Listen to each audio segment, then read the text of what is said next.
Então, acho que podemos começar, né? Estamos completas, nós, mulheres negras, nessa noite, comandando essa primeira live do ICV sobre esse tema tão importante aí para a sociedade, sobre o papel da população negra. E, no caso, a gente vai conversar hoje um pouquinho sobre a mulher negra em espaços dominados, né, ocupados por homens, né? E, no caso, homens brancos. Bom, bem-vindo a todos, a todas e a todes. Meu nome é Deroni Mendes, sou mato-grossense, vilabelense da cidade de Teresa de Benguela, mulher negra, mãe solo e coordenadora do Programa de Direitos Socioambientais do ICV, do Instituto Centro de Vida, que é uma instituição mato-grossense que já tem 30 aninhos de existência. E hoje, assim, a gente não poderia deixar esse momento passar, né? Da gente começar a trazer essa discussão sobre o racismo estrutural que existe na nossa sociedade, né? A gente vai tratar aqui de uma forma bastante leve, né? No sentido de dialogar, né? Mas sabendo, né? Deixando bem claro que todo racismo é estrutural, embora nem todo racismo seja intencional. Então, eu queria, antes de passar para a Paloma, né, que é a minha colega de trabalho, do programa de Direito também, eu queria trazer para vocês alguns números para ressaltar a importância, assim, desse diálogo e de mais e mais diálogos nas diferentes esferas, nas diferentes formas, porque a gente precisa contribuir com essas transformações. Então, eu queria falar um pouquinho sobre alguns dados de 2020, né, sobre a população negra hoje no Brasil. Né? Hoje no Brasil, somos 118 milhões de indivíduos que se autodeclaram negros ou pardos. Isso significa 56% da população brasileira. Um número bastante significativo, né? Hoje nós somos 55% da força de trabalho desse nosso país. No entanto, 63% do desemprego, dos desempregados, são negros. Nós, negros e negras, ganhamos 2 vezes o menor salário do que a população branca. Nós, negros e negras, nós temos 2,6 vezes mais chance de morrer assassinado pelo Estado enquanto trabalhamos. Esses dados não são mimimi, né? Não é um dado que a gente forjou. Esses dados, eles são dados do PNAD-IBGE de 2020, do Instituto Locomotiva também de 2020 e do Atlas da Violência de 2020. Então, mais do que nunca, a gente precisa refletir sobre qual é o nosso papel, sobre o que a gente está fazendo, seja eu mulher ou homem, ou não importa o que a gente mas a gente precisa refletir sobre o nosso papel nesse país, na luta antirracista. Então, eu queria passar a fala para a Paloma, que vai falar um pouquinho quem são essas nossas convidadas, né? Para você que não é de Mato Grosso, que não as conhecem, que não conhecem o ICV, acabaram de chegar, de sentar aí para assistir a nossa live. Então, essa é a live Eu, Mulher Negra em Espaço Branco, que a Paloma Pressato vai falar um pouquinho quem são essas duas mulheres negras que a gente chamou para conversar com a gente um pouquinho. Tá com você, Paloma. Obrigada, Dê. Boa noite a todos, a todas e a todos que estão assistindo a gente. Como a Dê comentou, a gente está muito feliz, né? E é um momento muito importante para a gente aqui do Instituto Centro de Vida, né? De fazer essa live e eu e a Dê, a gente se sente muito. A palavra é bem muito animadas, né, em abrir essa porta também desse diálogo por aqui. Então, eu vou fazer esse primeiro momento de apresentar, então, quem são essas duas mulheres que estão aqui junto com a gente, né? Então, vou falar um pouquinho da Edna Sampaio. A Edna Sampaio é a primeira mulher negra vereadora eleita em Cuiabá. Ela é professora da Unemate, gestora governamental, militante sindicalista, feminista, defensora do mandato coletivo, que na política a gente não faz sozinho, né? A gente faz junto com as pessoas. E ela é mãe e avó do Gael. A Paty Wolff é multiartista, cujos trabalhos transitam aí entre pintura, ilustrações, cerâmica e literatura. Ela pesquisa a descolonização da representação e o olhar sobre corpos negros em diáspora e é a mãe do Léo. Então, eu quero dar boas-vindas a essas mulheres maravilhosas que estão com a gente hoje, para a gente conversar sobre como é ser uma mulher negra em espaços majoritariamente brancos, né? Como é representar e como é, querendo ou não, levar, né, toda essa bagagem que é ser uma mulher negra. Então, eu vou dar 15 minutos para cada uma para a gente começar nossa conversa.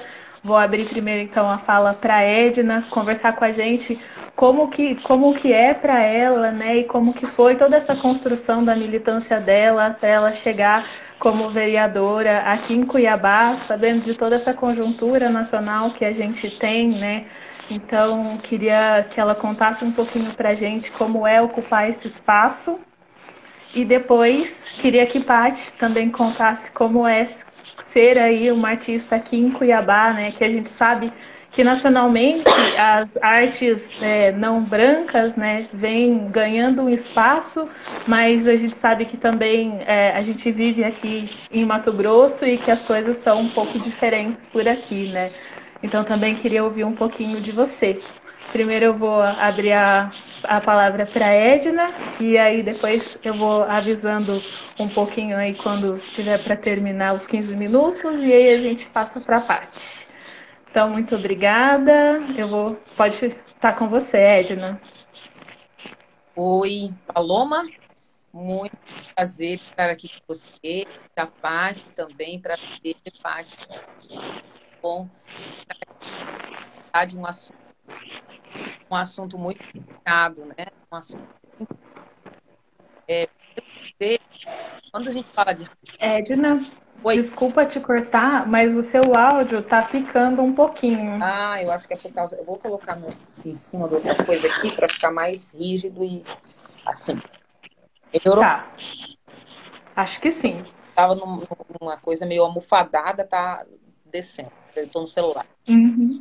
Então, quero dizer que assim, eu vou falar da minha experiência enquanto um corpo negro, né? Que eu acho que ela é uma experiência que conta um pouco da produção também do pensamento de várias intelectuais negras, né? Porque eu acho que toda a teoria produzida sobre o racismo por pessoas negras, antes de mais nada, a própria experiência de vida que leva a reflexões que produzem essas teorias, né? Então, ninguém...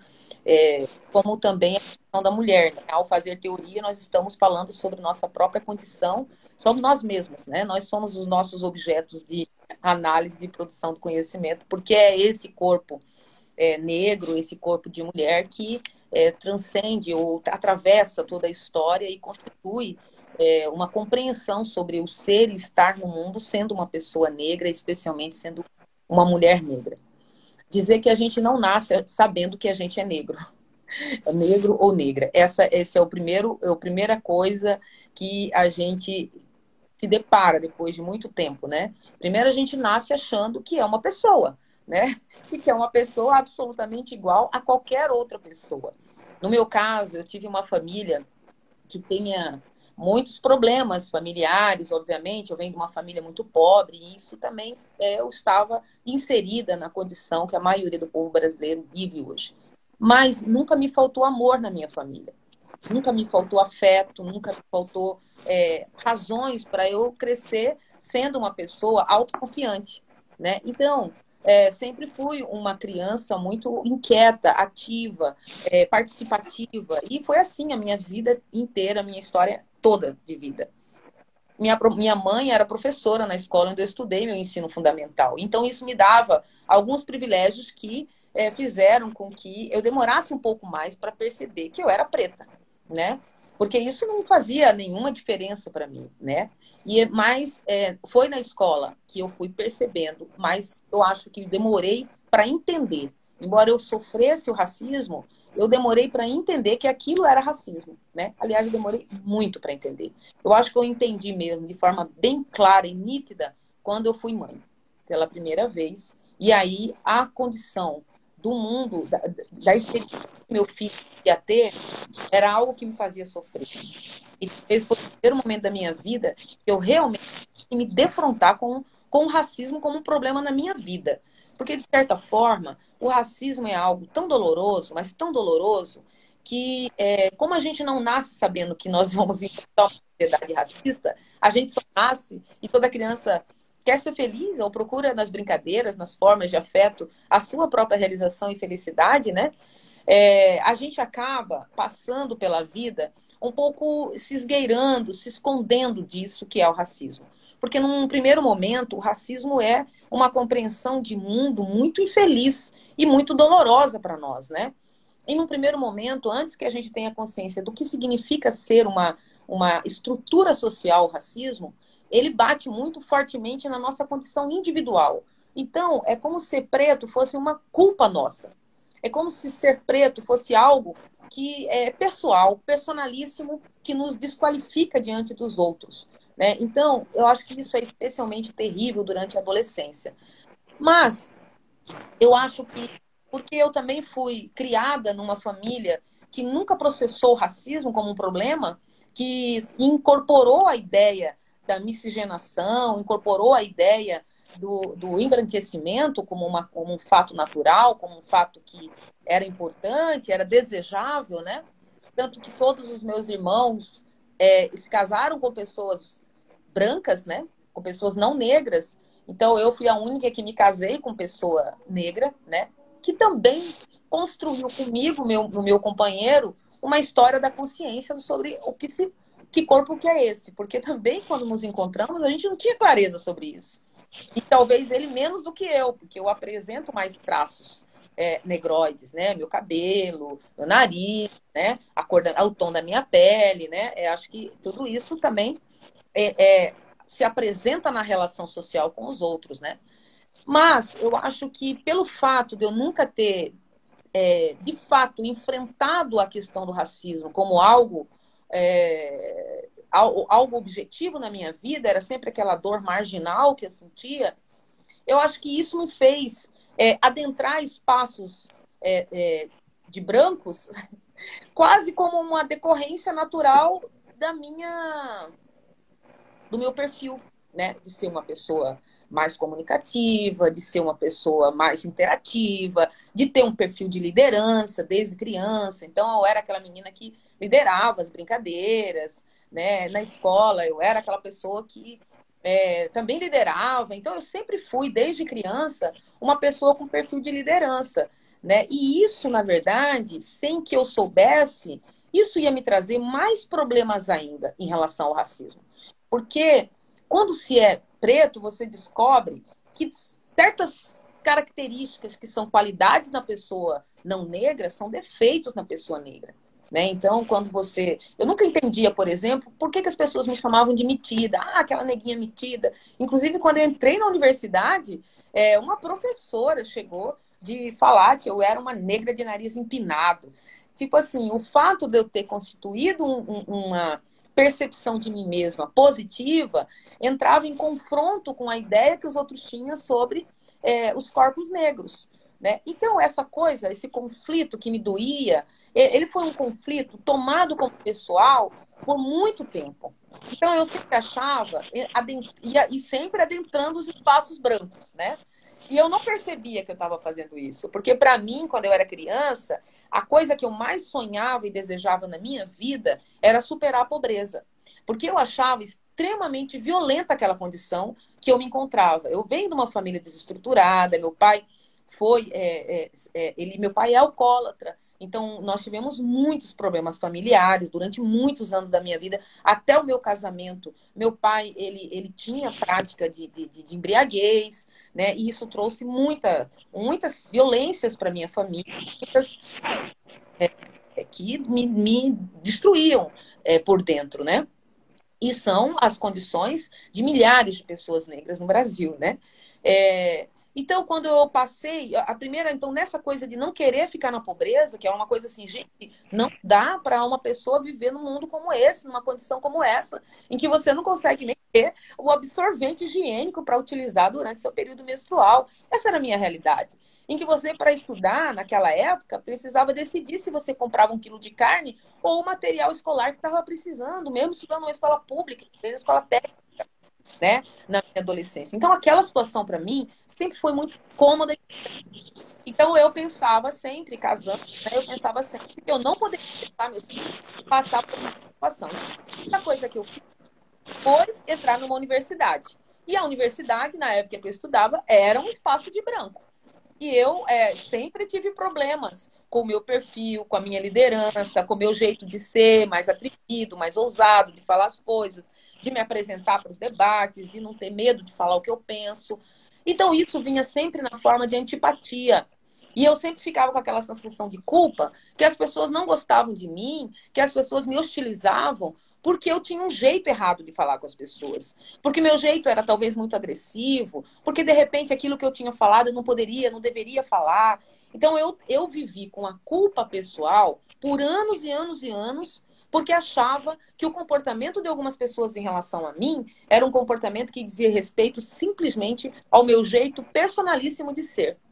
Até eu compreender que aqueles comportamentos se repetiam dia após dia, ano após ano, nos lugares por onde eu entrava. Porque aí depois eu fiz concurso público e passei para ser professora da universidade. Também um espaço dominado por pessoas brancas da universidade, né? Então, ali também eu tive muitos problemas. E todos eles, a característica dos problemas nas relações com as pessoas, estavam sempre naquilo que as pessoas me atacavam, me diziam: você é arrogante, você tem o nariz empinado, você é metida, você pensa que você é superior às pessoas. E eu ficava pensando, mas como que eu posso pensar isso se é justamente o contrário que eu estou defendendo? E aí eu sempre achava que era um problema da minha comunicação com os outros, né? Então, depois, e foi indo isso, né? Depois eu passei no concurso para gestora governamental, que também é uma carreira elitizada, que tem uma remuneração boa dentro das carreiras do Estado, porque é uma carreira de elite, e ali também eram pessoas brancas. E ali eu sofri a mesma coisa. E depois, eu acho que agora, nesse momento, eu tenho 54 anos. E eu vejo com muita clareza agora o que aconteceu comigo nesses anos todos. Porque é que sempre eu encontrava pessoas, e muitas vezes, para minha tristeza maior, mulheres, que se incomodavam tanto com a minha presença, tanto com o que eu era ou o que eu representava ser, né? Mas também sempre entrei em conflito com os homens, porque eu fui para o sindicato. E o sindicato na universidade é dominado por pessoas não negras, né? E aí também tem o problema do machismo. Como assim uma mulher negra vir aqui querer liderar uma entidade sindical? Como assim? De que lugar que você está falando? Tipo assim, todas as vezes as pessoas pareciam que queriam me dizer que eu não poderia fazer ou ser aquilo que eu estava querendo ser ou fazer, né? É como se coloque-se no seu lugar. Seu lugar não é, seu lugar de fala não é este aqui. Ao ponto, por exemplo, que na última gestão que eu participei do sindicato, nós resolvemos fazer uma chapa só de mulheres. E aí nós fomos chamadas pelos homens para poder dizer assim, que negócio que é esse de vocês quererem fazer uma chapa só de mulheres? Aí eu falei, mas peraí, quantas vezes vocês fizeram chapa só de homens e nós nunca falamos nada, né? Não, tá errado. Nós queremos fazer uma chapa só de mulheres, nós vamos fazer. E fizemos, e foi uma gestão extraordinária, modéstia à parte. Então, veja, então esse é o caminho, né? No sindicato, eu enfrentei muito machismo e muito racismo também. E aí, na política, e tudo isso também me trouxe para o espaço da política, né? Eu estou agora com o mandato, mas eu faço política desde a adolescência, nessa coisa de me indignar com a própria condição e de perceber que aquela não era minha condição apenas, era a condição de muita gente que tinha umas histórias parecidas com a minha. Então, ó, o tempo foi mostrando isso para mim. E eu fui do grupo de jovens, né? Da teologia da libertação. Então, a gente professava uma fé onde as pessoas pudessem viver a igualdade, a fraternidade, não quando morressem lá no céu, mas exercitá-la aqui, né? Nessa oportunidade de vida que nós temos. Então, isso também mexeu muito com a minha cabeça e me deu muita perspectiva, né, de solidariedade, de questionamento, de crítica. Mas, mesmo assim, mesmo que o meu papel, mesmo que a única coisa, né, mais importante na minha vida tenha sido sempre a luta em defesa da igualdade, das condições sociais para todos e para todas, né, eu sempre fui tida como uma mulher metida, como alguém, sabe?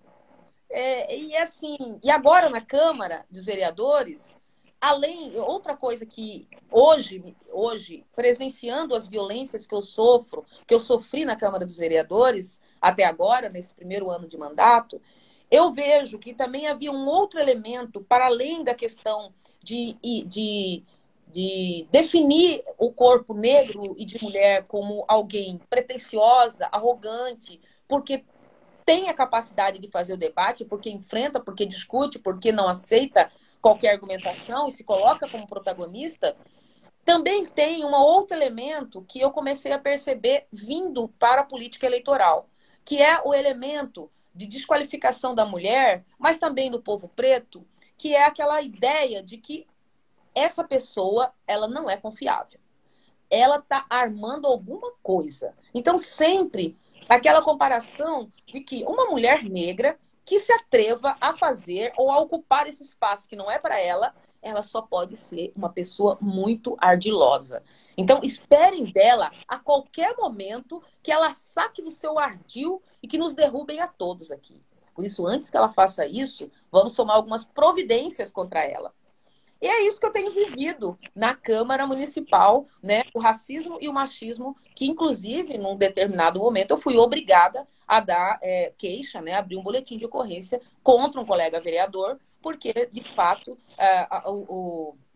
a temperatura chegou a um nível que, também, que não dava para tolerar daquele jeito. E aí também a ideia de que porque o corpo negro é subjetivado como um corpo subalterno, você pode instituir contra ele todo tipo de violência porque vai ser aceitável, né? Então, isso é algo comum que acontece com a gente o tempo todo. É comum, mas não é natural e não é normal. E é por isso que, estando nos espaços de brancos, dizer sobre isso é algo muito importante.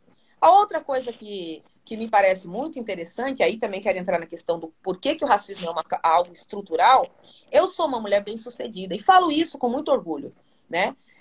Não vai aqui absolutamente nenhuma arrogância da minha parte. Eu sou uma mulher bem-sucedida. Eu estou na política, eu me concursei 2 vezes, aliás, fiz vários concursos, tomar posse em 2 concursos, né? Dos que eu tinha sido aprovada.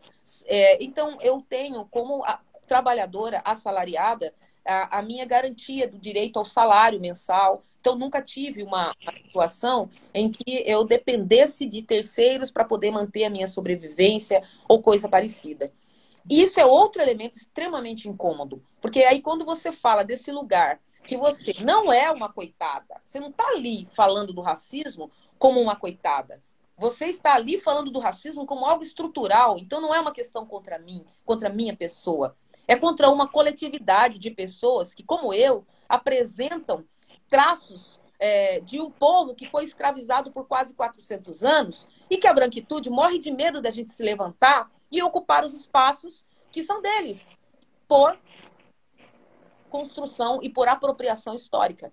Né? Então é preciso combater os corpos negros. É preciso excluir os corpos negros. Agora, isso é feito porque as pessoas querem fazer isso deliberadamente, porque elas são racistas? Não. Esse é outro aprendizado muito importante, inclusive para os jovens.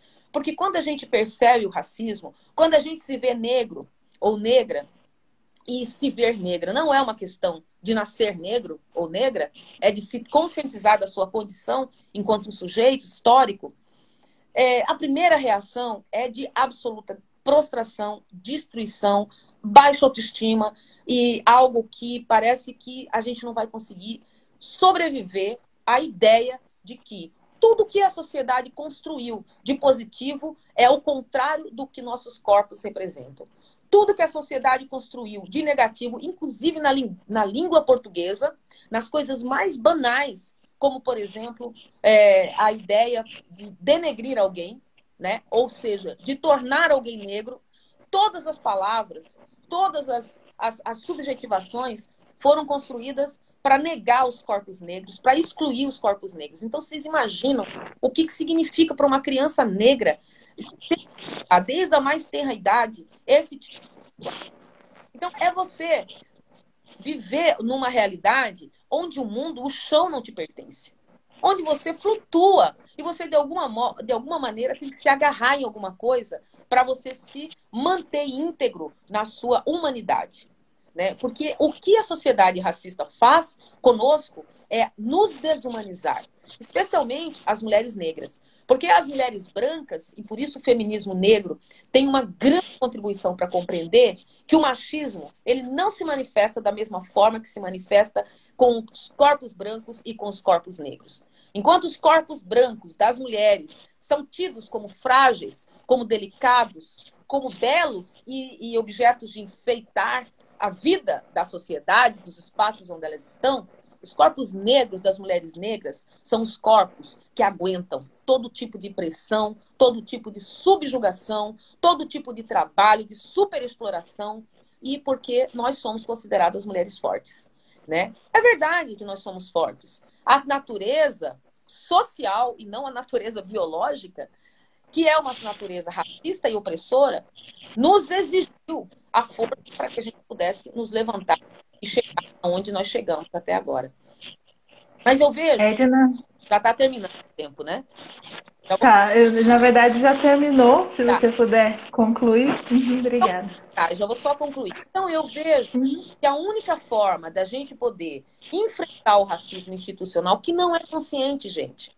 As pessoas dizem assim, não, mas eu não sou racista. Dali a pouco você vê aquela pessoa que levantava a bandeira contra o racismo que atacando de forma racista ou subjugando alguém de forma racista, porque o racismo, por ser estrutural, ele está no nível de consciência, mas principalmente ele está no nível de inconsciência, que naturaliza o racismo e torna a visão dos outros natural. Natural que não tenha mulher negra na Câmara. Natural que os pretos só ocupem posições subalternas. Natural ir num restaurante e você não vê gente preta sentada à mesa, só servindo. Então, essa desnaturalização, para que a gente possa dar conta dela, a gente precisa de uma grande rede de proteção das mulheres, do povo preto entre nós. É muito importante. É isso. Muito obrigada e desculpe a demora. Edna, a gente que agradece. Olha, que delícia ficar aqui te ouvindo, né? Ouvir toda essa sua história e também todos os pontos tão importantes que você traz. Acho que daqui a pouco também a gente vai ter um espaço que a gente vai abrir para perguntas, então a gente vai poder te ouvir mais um pouquinho, né? Mas agora eu vou passar para a Paty, para a gente conversar um pouquinho também. Paty, seja bem-vinda, tá aberta a fala para você. Olá, gente. Mais uma vez, obrigada pelo convite, pelo espaço. Boa noite a todas, todos e todos que estão, né, assistindo. Edna, prazer. E Paloma. Olha, assim, a Edna falou tantas coisas que atravessam, né, também a minha infância e adolescência e até hoje. A gente só não seguiu, né, carreiras, né, iguais. A Edna foi para a política e eu fui para as artes. Mas também meu corpo carrega dessa negritude de pele clara, né? E aí, né, sou mais clara que Edna. Então, assim, o meu corpo carrega ainda mais essa tolerância, né, da branquitude nos espaços. E não é uma aceitação, né? É um corpo mais tolerado. Né? E então, assim, só que vira e mexe, a gente é posto no nosso lugar, né? Como se a gente tivesse esse lugar mesmo subalterno, né? E aí os fenótipos, né, não vai esconder, né, a origem, as raízes. E assim,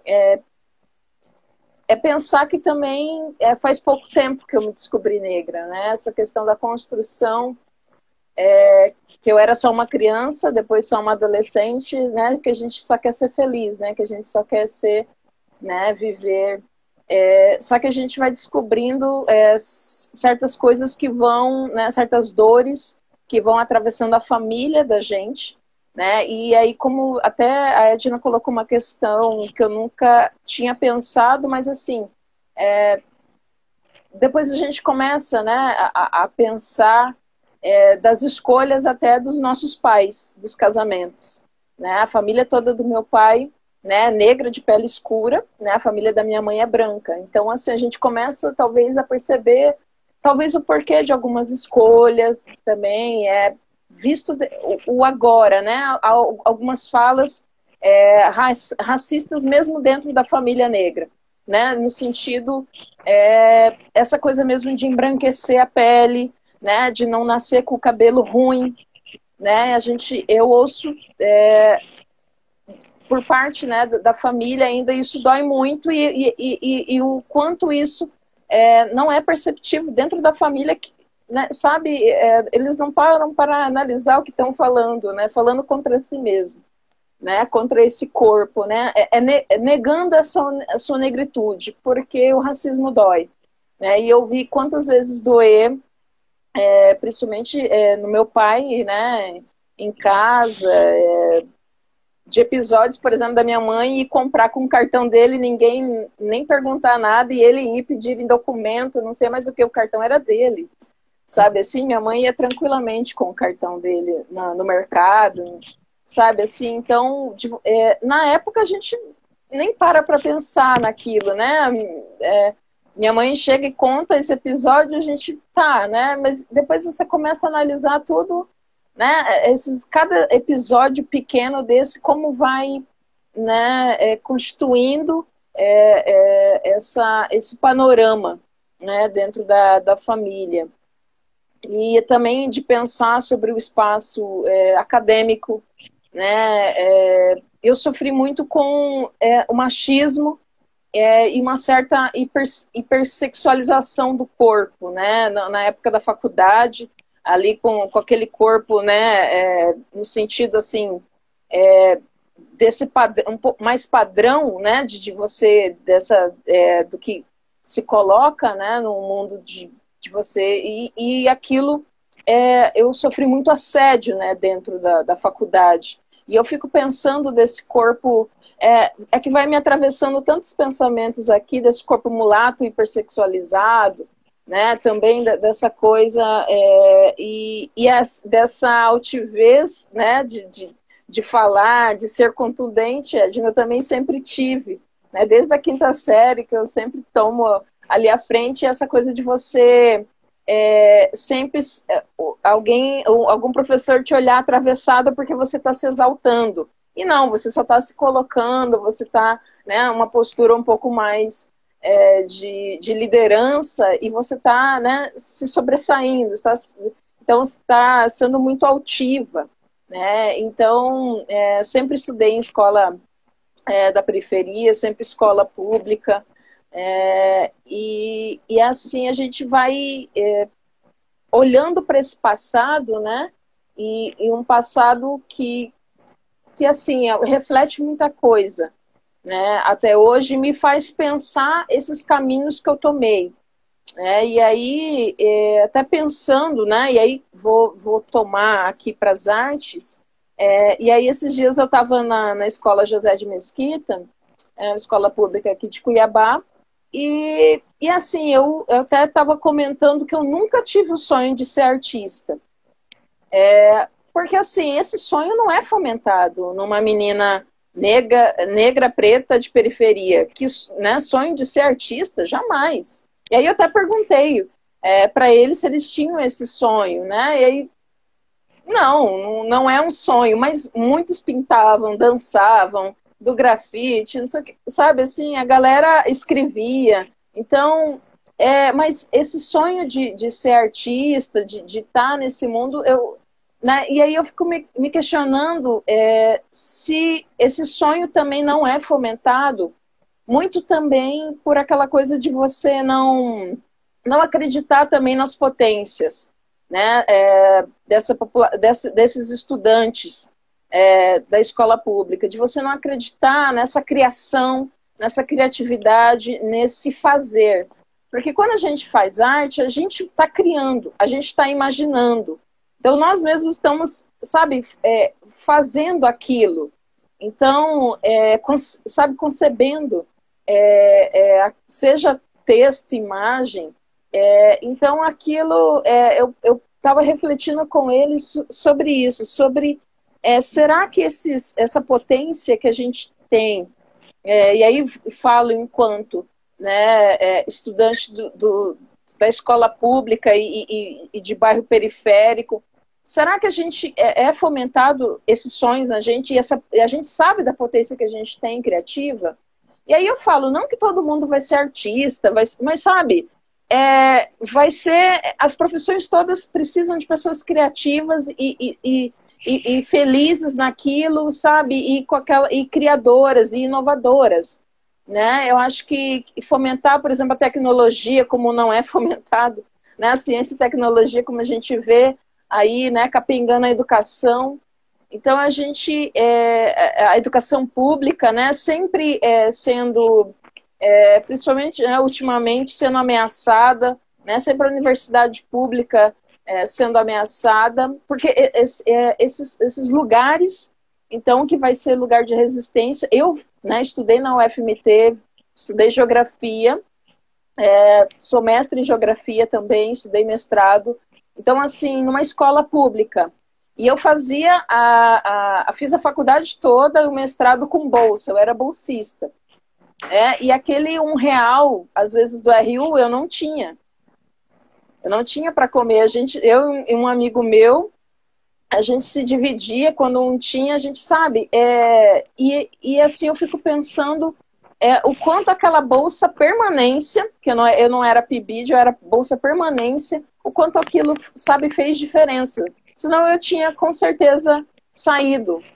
Eu fazia à noite para poder para poder trabalhar de dia, porque eu ia casar, no meu primeiro casamento.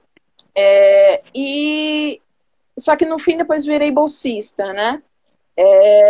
E foi o que sustentou, né, aquela faculdade. E aí fico pensando muito nisso, né? Dessa pobreza menstrual que a Edna falou. Tanta coisa que a Edna falou que me atravessou de um jeito que as coisas vão borbulhando, né? De não ter esse dinheiro para o absorvente, de usar paninho, né? Não é coisa era coisa da minha mãe, mas assim, né? Das minhas tias, provavelmente, e lá atrás também, né? Das vós, mas também foi minha realidade também, essa pobreza menstrual. E por muito tempo. E fico pensando, né? No machismo que também atravessa, né, os nossos pais. E aí, quando eu falo nossos pais, não é só, né, ali meu pai e minha mãe também, Porque eu vi muitas mulheres defendendo como, mas usa paninho que não vai morrer, sabe? Defendendo essa continuidade da pobreza, né? O que me dói é as pessoas defenderem essa condição ruim de vida. Porque não mata, porque, sabe, eu sobrevivi como se... nossa, eu vivi aquilo, por que você não pode viver? Sabe? E parece que, não sei, o outro também tem que sofrer porque eu sofri. Será que é uma coisa assim muito dolorida que, claro, é uma reprodução. Às vezes a pessoa nem para pensar naquilo, ela só, sabe, joga assim da boca para fora aquilo, mas aquilo se torna a realidade ali da pessoa, da menina, da pessoa ali que menstrua. E aí ocorre, né? Essa evasão da escola, toda essa questão do trabalho, que é uma violência, né? Eu digo que é uma violência porque eu vivi. E assim, eu me sentia muito... aquilo para mim era essa superação da pobreza, igual a Edna falou, era algo que também, sabe, me perpassou a vida toda, assim, de superar... e de entender que o lugar que eu vinha tinha tantos amigos e tantas amigas ali com sonhos, com aspirações, sabe, com vontade de ser, e que a gente não via esse fomento desse sonho, sabe, as perspectivas era trabalhar para sobreviver. Né? E aí hoje eu como artista nesse lugar um lugar que eu vou acessar, né, lugares lugares que são, né, mais ocupados pela branquitude, por uma questão também, uma elite, né, econômica que também vai perpassar essa branquitude. Eu me pego pensando no que significa, né, esse meu lugar de ontem, estar no quarto de despejo e hoje na casa de alvenaria, né, como diria Carolina Maria de Jesus. Porque hoje o lugar que eu ocupo não é mais aquele quarto de despejo, né, igual a Edna também coloca, de estar fazendo a reflexão que eu sei que o meu lugar não é mais. E aí eu fico pensando... a partir desse lugar, como eu posso estar sendo também essa intelectual que vai pensar, né, essas mudanças, né, essa estrutura, e poder também, meninas e meninos e todos, né, chegar nesse caminho de emancipação econômica, social, de também sabe, de apropriação de bens culturais, essa apropriação economicamente também das coisas, né? E de consumir também. As pessoas têm o direito de consumir, né? E claro que daí é outro debate de consciência do consumo, mas eu digo que as pessoas elas merecem essa dignidade de ter as coisas também. Né? Porque a gente fica muito nessa coisa assim, não, mas elas também podem, né, ir a lugares caros. Eu acho que e aí o Emicida é muito, muito bacana de falar sobre, né, essa ocupação dos lugares, sobre estar, né, e consumir uma marca, sabe, de consumir um restaurante caro, por que não? Consumir uma arte cara. Então, assim, consumir uma casa, né? Então, assim, e aí, pensando nessa arte, pensando que é uma resistência, né? Porque a arte, aí eu estava pensando sobre o tema, sobre essa questão de ocupar, né? Aliás, eu, mulher negra em espaço branco. E aí eu estava pensando muito, a arte em espaço branco, a arte em espaço branco. Mas espera, a arte é feita pela humanidade, desde os primórdios, desde, né, lá das pinturas das cavernas. E aí eu fiquei pensando, não, a arte não é só da branquitude, a arte, né, é de todos. E aí eu fico pensando, e aí sim, os espaços onde a gente está, né, esses espaços dominados, né? E os museus, as galerias, e não só também por essa questão da negritude de quem não é branco, né? Indígenas também, de todos que não são brancos, de ocuparem, mas também o raciocínio foi. Eu estava falando dos espaços, né, das galerias. Assim, também, esses dias eu me inscrevi para um edital que foi muito polêmico. Eu não imaginava que ia ser tão polêmico assim, porque é um edital pago. Só que eu achei que valia muito a pena, porque ele é um edital conhecido aí nacionalmente, e ele foi, e claro, escolheu só artistas da região sudeste, e sendo que recebeu inscrições de todo o Brasil. Então, mais de 400 inscrições de todo o Brasil, né? E aí escolheu só, né, ali do Rio de Janeiro, de São Paulo, Rio Grande do Sul, Paraná. Sabe, só do eixo Sudeste-Sul. E aí, assim, claro, aquilo saiu até em jornais aí, porque, assim, é estarrecedor imaginar que tantos artistas de outras regiões não foram considerados, né? Porque será que não tem a altura, né? E aí, claro, também, assim, a pessoa respondeu com muita grosseria, né, a todos, falou de um jeito muito grosseiro, e isso repercutiu muito, muito ruim, porque deu a entender que o resto do Brasil não estava à altura daqueles que tinham sido selecionados.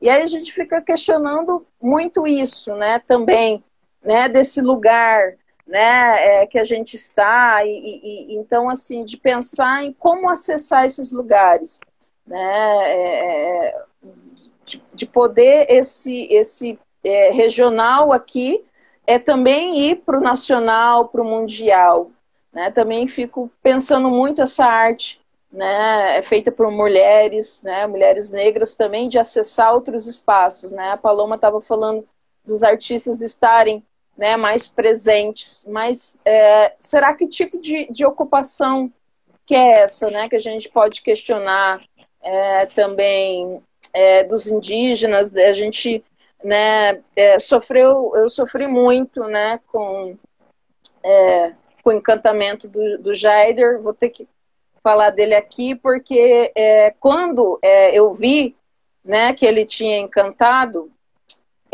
me perpassou muito essa coisa desse peso também da produção, sabe, desse massacre que também querendo ou não, dessa cobrança de respostas para mudar o mundo. Por exemplo, será que a gente, né, tem as respostas? A gente vai mudar o mundo para a negritude, sabe, Edna? Dessa coisa da gente, sabe, de você também, como mulher aí na política, sabe, e será que a gente tem as respostas, né? Será que a gente todas as respostas? Será que a gente tem essa força coletiva que precisa ser encarado como coletivo e não como individual? E aí eu fico pensando muito nesse peso individual, né, carregado, e claro, vai ter outras 1000 questões também em torno, mas eu assim, me pesou muito de pensar esse mundo que a gente está vivendo, né?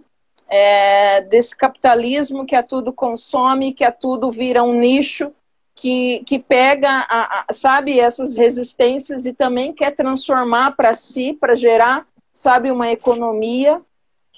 Então, tantas questões que vão vindo também, que assim, sabe, a cabeça vai dando um giro. E aí, quanto tempo que tem? Pode ir. Pode ir. Só uma provocação, uma provocação assim. Eu fui provocada essa semana por um autor, Frank, eu esqueci o sobrenome dele, e ele traz um livro, Afropessimismo. Acho que, não sei se alguém já leu aqui. Ele vem muito do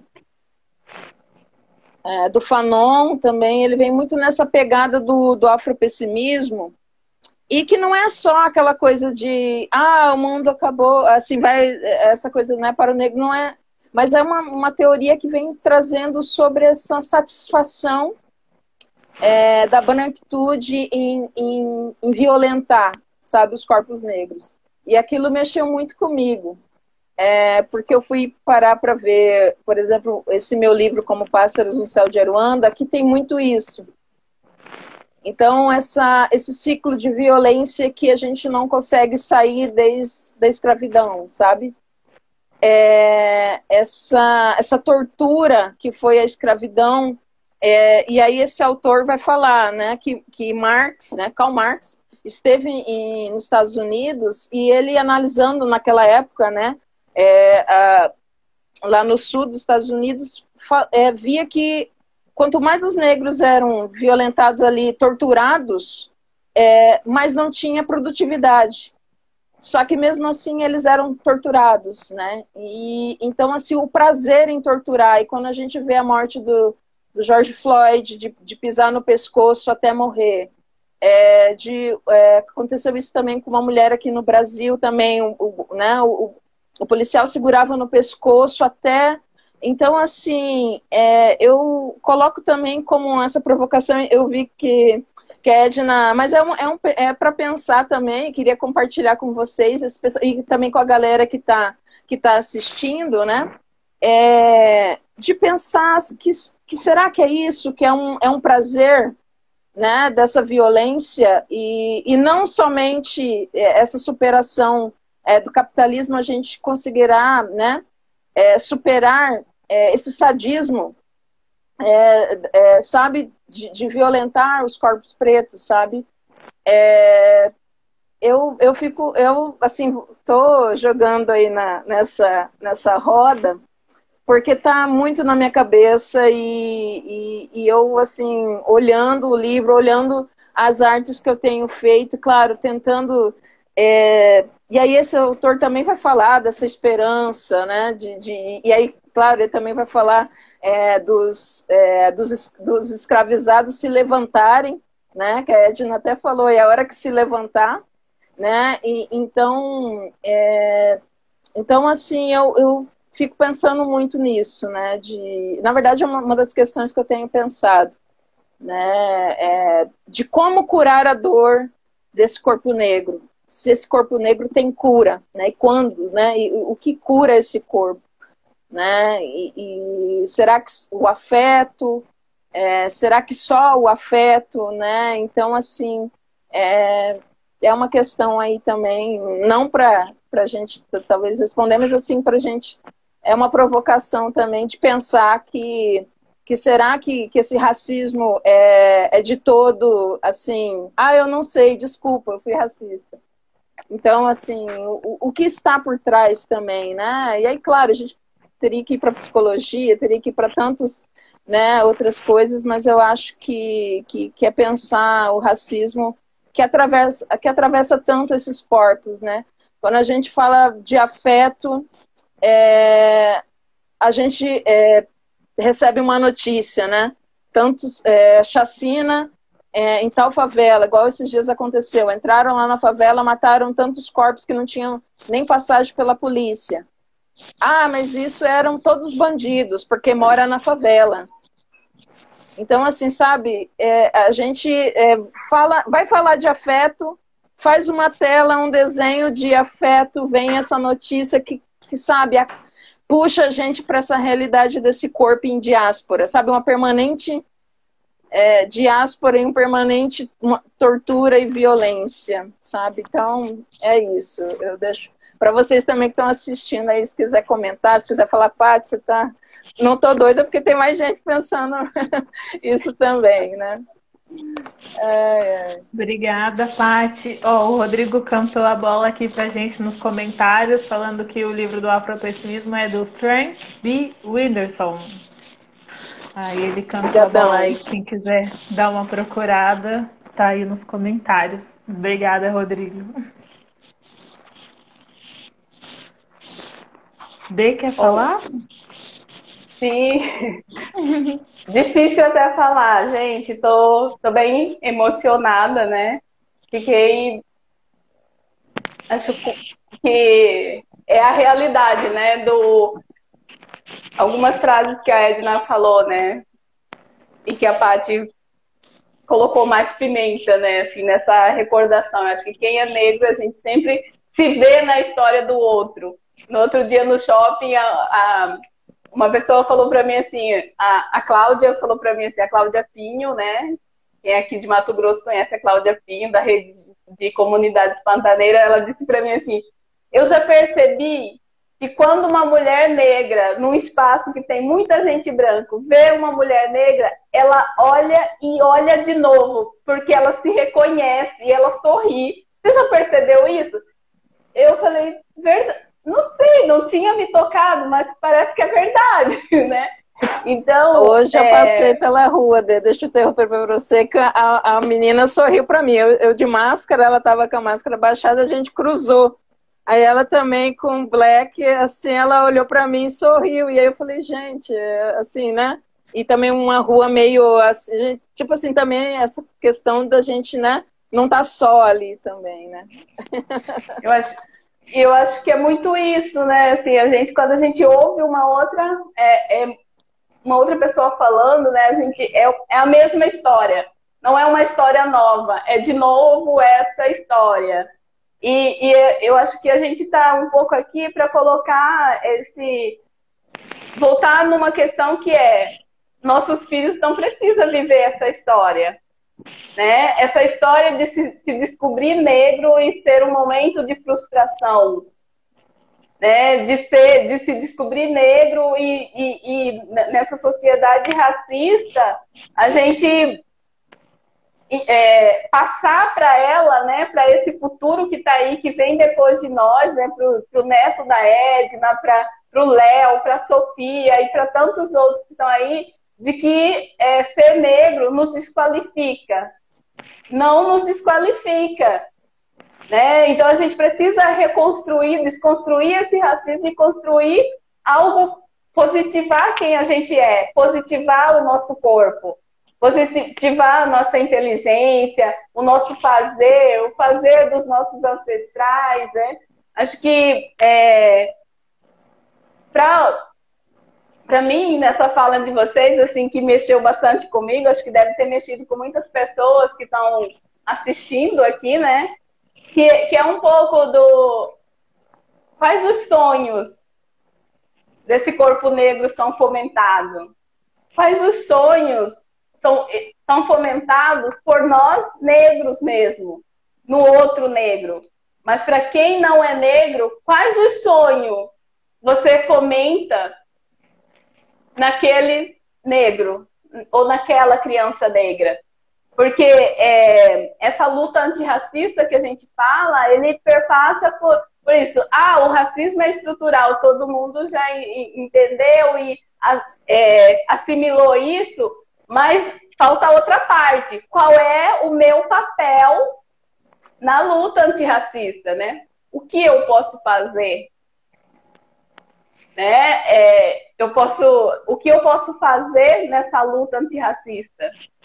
O racismo é estrutural, mas ele não é natural, não pode ser normal, não pode continuar. A gente não pode continuar naturalizando essa de que o nosso lugar, o lugar do corpo negro, é em profissões mal remuneradas, o corpo negro aguenta tudo, é muita força. Pode até ser, mas a gente tem outras qualidades. A gente pode estar em outros espaços. A gente precisa construir esse caminho, desconstruir essa forma de que liderar é para não negro, né? E que quando uma pessoa negra, e se for mulher, tem uma atitude de liderança, ela é barraqueira, ela é dissimulada, está se achando, metida, ou coisas assim. Então, a gente precisa fomentar mais essa ideia de que não é dessa forma. Liderar também é para mulheres e também é para mulheres negras. Estar na política também é para mulher e é para mulher negra também. Estar no cargo de chefia também é para mulheres negras. Né? Então, eu acho que, assim, Isso eu acho que a gente precisa repetir e acreditar e levar para a vida. Não podemos esquecer disso em nenhum momento, né? Então eu queria assim devolver para a Paloma, né? Que eu já estou meio emocionada aqui, e devolver para a Paloma para as perguntas. Não sei se tem perguntas aí para Edna, para Paty, e não tem, e são perguntas fortes, Paty, que a gente vai continuar refletindo a respeito, mas não vamos perdê-las de vista. Porque são as perguntas que movem o mundo, que traz as transformações, essas dúvidas, a falta de respostas. Para você, Paloma. Obrigada, Dê. Nossa, eu estou bem emocionada também, é o que você falou. Eu acho que quando a gente conversa entre mulheres negras, a gente vai se reconhecendo muito uma na fala da outra, né? Então, não tem como sempre ir pensando também na minha história de vida, né? E como um pouquinho dela também está na fala de vocês. A gente não teve perguntas, mas queria dizer para todo mundo que está por aqui ainda, se alguém quiser perguntar, eu estou aqui de olho nos comentários para tanto para a Edna quanto para a Paty responder. A gente está por aqui também para a gente conversar sobre qualquer assunto aí que vocês quiserem, bater esse papo. E é isso, acho que vou ficar aqui de olho e se alguém perguntar alguma coisa eu vou dizendo, mas não sei, Dê, você quer fazer alguma pergunta? Quer puxar alguma outra conversa para a gente ir se encaminhando para o fim, se a gente não tiver mais perguntas? Infelizmente, vamos encaminhando para o fim, porque imagino que as meninas aí têm outros compromissos, mas a gente ficaria, né, Edna, falando, né, Paty, conversando, precisamos conversar mais. Mas eu queria devolver, então, para a Edna fazer as considerações finais dela e depois para a Paty. Edna. Então, Verônica, eu queria terminar respondendo as questões que você levantou, que são muito, muito importantes. Quais os sonhos que nos movem, né? A gente consegue sobreviver nesse mundo, eu penso, sem sonhos. E eu acho que o fato de nós estarmos, nós 4, mulheres negras, ocupando os espaços que nós estamos ocupando. Eu me lembro que eu conheço Deroni desde que ela era adolescente. E aí, quando eu encontrei Deroni, foi no ICV, numa reunião com os povos indígenas, num projeto que é o REM, que me deu muita alegria de estar ali, entrar em contato com tanta gente bacana. Uma coisa incrível, porque nós estávamos num processo que tinha consultoria, pessoal da Alemanha, da Inglaterra e tal, um monte de branca e nós 2 pretas ali, né? E, obviamente, os brancos sempre notam a presença dos corpos negros num lugar que não é comum que corpos negros ocupem. Então, a Deroni também é uma mulher negra que ocupa um lugar de brancos, né? Que a questão ambiental é uma questão que foi trazida pelos brancos, especialmente os europeus, e as ONGs que defendem a questão ambiental, elas são basicamente, essencialmente, ONGs de pessoas progressistas brancas. Então, assim, é muito importante esse espaço que a Deroni ocupa no ICV. Ainda mais porque ela se tornou uma referência nesse lugar, sendo ela uma pessoa completamente distinta daquelas que são usualmente frequentadoras desses espaços, né, Deroni? Então, o sonho nosso é um sonho que nós exercitamos, que é poder mostrar para as pessoas que as pessoas negras, elas têm condições de ocupar todos os espaços. Quando fazemos isso, fazemos com qualidade e com competência. A arte, como a política, é um espaço reservado para pouquíssimas pessoas. Não que nós não façamos arte ao longo da nossa vida e o tempo inteiro, mas o que é reconhecido como arte é aquilo que os brancos ratificam como arte. Então, o que o povo preto e o que o povo pobre faz é uma arte marginal, né? Se for uma escultura, se for alguma coisa desse tipo, é um artesanato. Então, o artesanato é designação de rebaixamento da produção artística de quem não está habilitado pelo métier dos que consagram a arte a frequentarem aquele espaço e nem a que sejam reconhecidos como artistas. Então, é como a política. O fato da gente não ter negros na política não quer dizer que os negros não façam política. Porque política, como a arte, é algo inerente à nossa condição humana. Faz parte do nosso desenvolvimento e da nossa plenitude enquanto seres humanos. Ocorre que nós vivemos uma sociedade em que as pessoas, para se tornarem desumanas, para desumanizar as pessoas, esse sistema, ele mutila, nos mutila e tira de nós aquilo que é inerente à nossa própria condição de seres humanos. Como ser artistas, como ser filósofos, como ser políticos. A gente faz política o tempo inteiro, né? Mas, dentro dessa política que a gente entende que seja política, tanto quanto na arte, apenas aqueles que são credenciados podem fazê-la, oficialmente. Então, oficialmente, só faz política os profissionais da política. Mas não quer dizer que o povo inteiro não faça, né? A mesma coisa em relação à arte.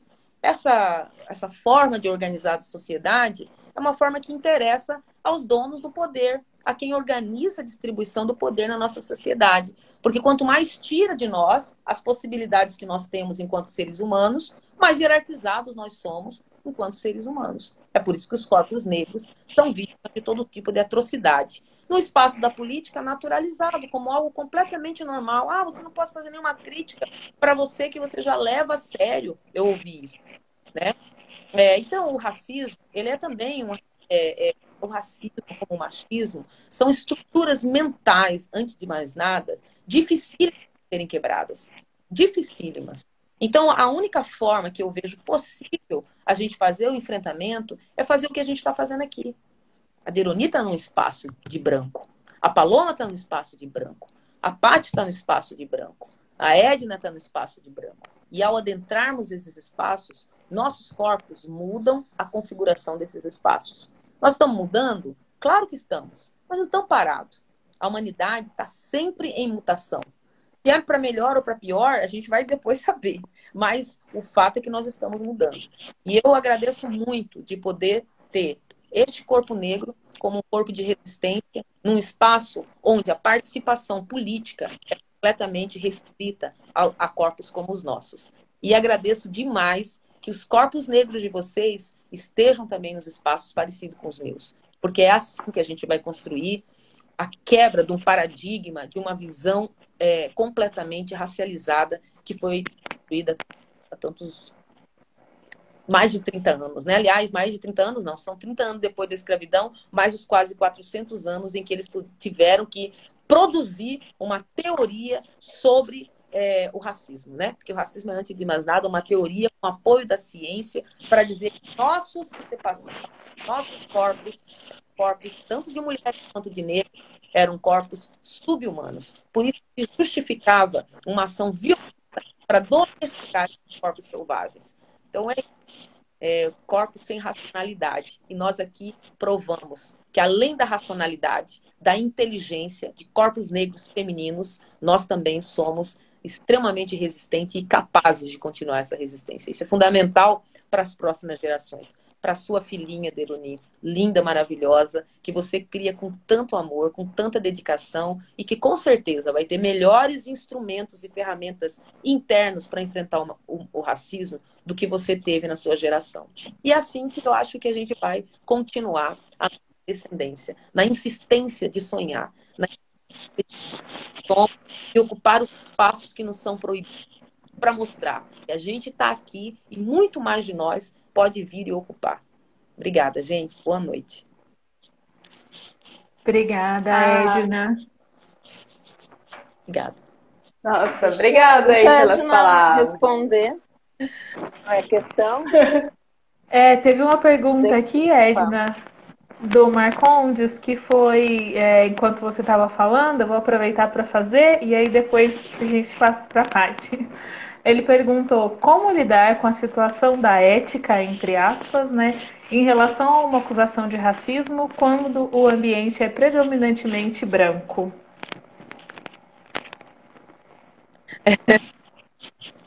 Não sei, eu não sei se eu entendi muito bem a pergunta, mas eu acho que se o meu corpo negro adentra um espaço branco e eu tenho consciência do que eu não posso tolerar o racismo, nem contra meu próprio corpo. Porque, eticamente, para mim, a ética é a coerência entre o que você acredita e o que você faz. E se eu acredito que eu preciso combater o racismo, independente do espaço que eu estou, toda atitude racista tem que ser denunciada. E não por mim apenas, mas por todos os outros corpos que, como o meu, sofrem de racismo. Então, a ética, ser antirracista é uma questão ética. E isso não se faz de forma seletiva, nem se faz de forma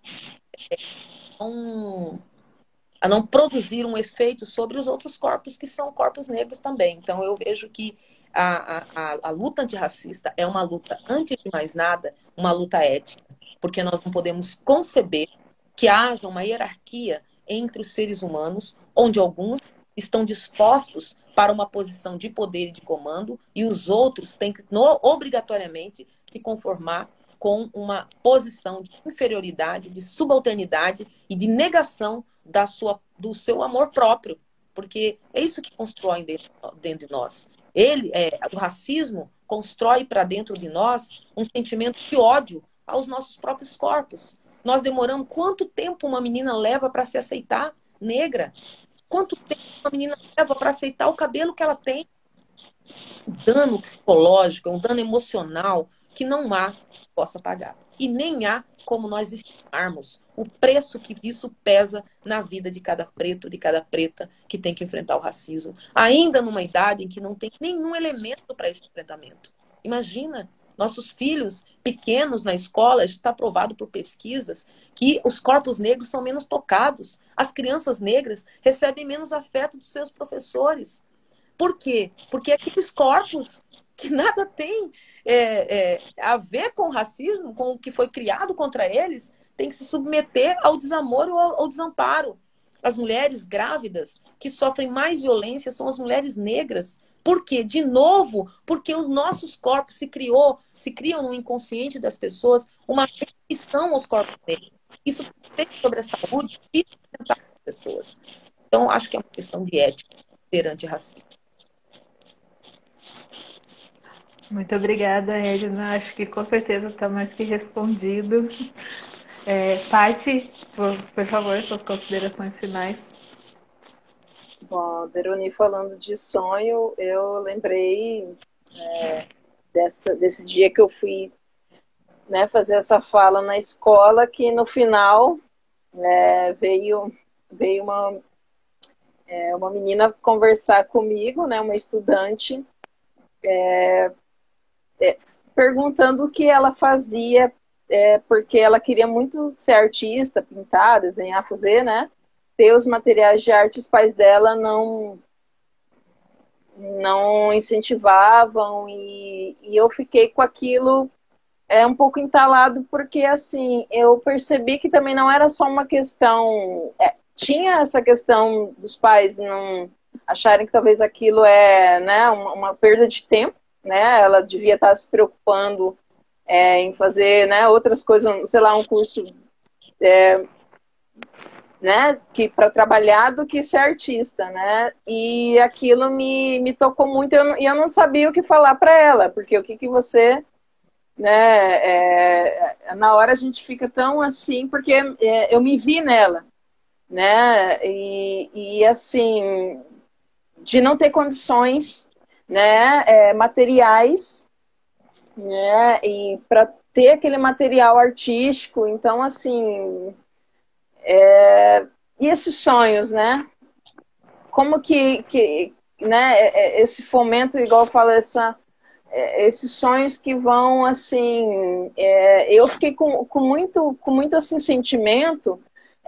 Eu até falei para ela assim, ela tem 16 ainda, então faltam uns 2 anos ainda para ela, né, ter essa emancipação, vamos dizer, né, entre aspas, de poder. Eu sei que com 16 já é jovem aprendiz, né, mas com 18 mesmo que vai trabalhar, mas aí que tá, trabalhar para poder sustentar esse sonho, né, e aí será que esse trabalho vai conseguir, né, ela vai conseguir depois chegar de um longo dia de trabalho, e será que né, ainda ter esse sonho, né, de fazer, de ser artista, de estar ali criando, né? Eu fiquei assim muito tocada com aquela né, pergunta ali, com aquela indagação dela de estar, né, perguntando, e eu fico pensando muito nisso, né, e quando, antes da pandemia,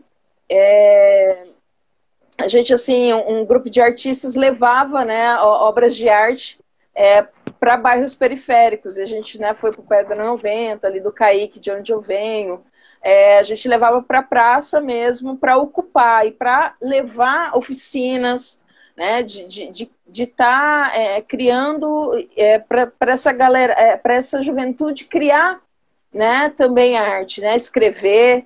Então, só que também é preciso que eles também ocupem, né, os espaços de lá para cá, que a arte descentralize, né, que vá também para as periferias, mas que essa periferia também possa vir para os centros, ocupar também museus, galerias também. Então a gente sempre, aí com a pandemia não deu para prosseguir com esse projeto, mas de pensar desses jovens estarem ocupando, fazendo arte também, ocupando essas galerias e museus. Nesse movimento, né, de descentralizar, mas a gente sabe também a importância, né, do museu, da galeria também, para esse histórico das artes, né? Mas assim, é um desafio, são questões que a gente, né, fica pensando em como né, fazer, e aí perpassa as políticas públicas, né?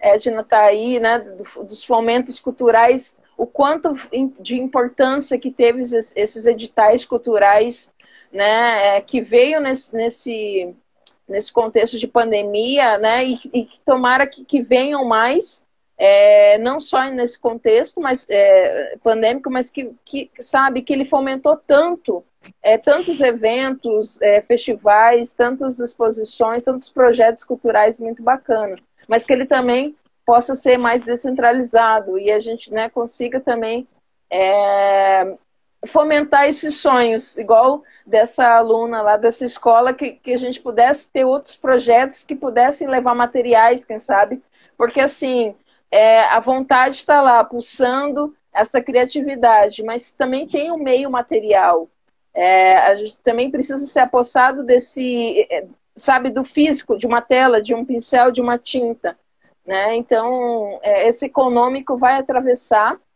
também esse sonho, né? E vai barrar, e às vezes vai ser um muro, e a gente, assim, tem esse papel também, que eu falo, né, desse caminho de artista nessa casa de alvenaria, como eu digo, desse lugar que eu tô, de pensar, né, em como tá fomentando mais esses sonhos dos jovens. E aí eu vou falar de ser artista, mas de criar, né? Acho que a gente fomentar jovens cientistas e jovens criadores, né? Jovens criativos.